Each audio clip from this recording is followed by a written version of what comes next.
Thoughts on the scrimmage. I'll be very brief, and I'd love to answer any questions you may have. I'm excited about the way we ended camp. Very competitive, physical. It was a seesaw battle sometimes out there, and both sides did pretty good at times. Sometimes we didn't. Of course, that's your adversary can help make you look that way. With all that being said, though, it was a good, hard-hitting day, as I indicated. We had some guys flying around. We came out of it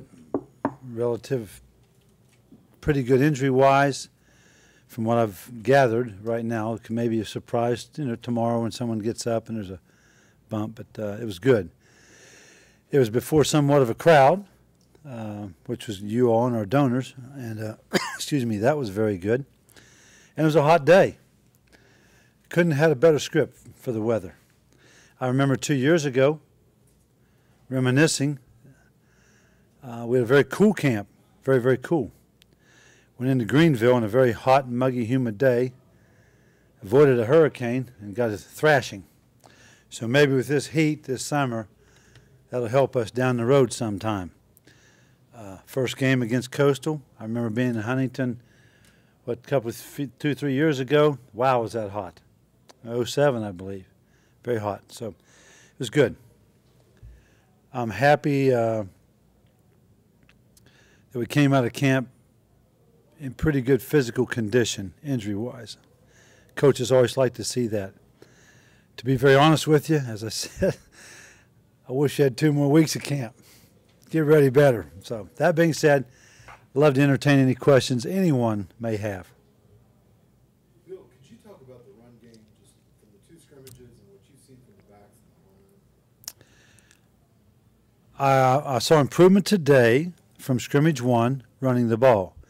I saw frustration on my part and the offense's part off that goal line drill we do. That -2, the defense really came downhill, and they busted that offense pretty handedly.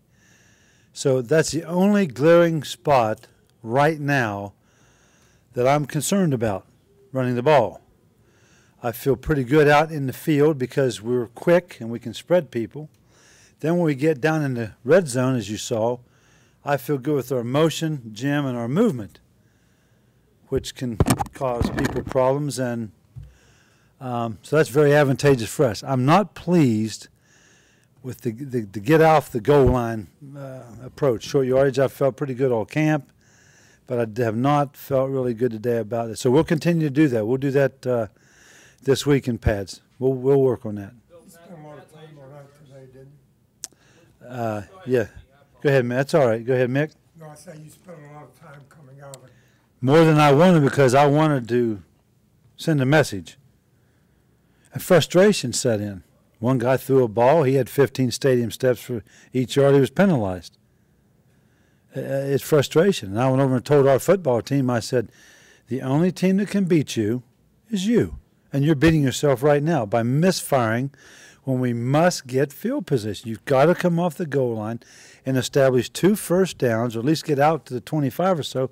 So if, in fact, you throttle down and punt the ball, you have room to gain field position. That's why I work on that religiously. I work on that more than probably, well, all these assistants tell me I do it more than anyone they've ever worked with or for. So I'm going to continue to do it because that's field position football. Colin. Yes, Pat Langer, his status? Blessed. Very lucky. Inside drill, helmets, shoulder pads. Robert Sands did not mean it, was tackling a youngster, ran through the hole, was spun around and leg whipped him and hit him right in the, I would probably say, right just below the knee. So it's a bone bruise, and it's not ligament, cartilage. He's real cool. He's good. So he has some tenderness, let's say.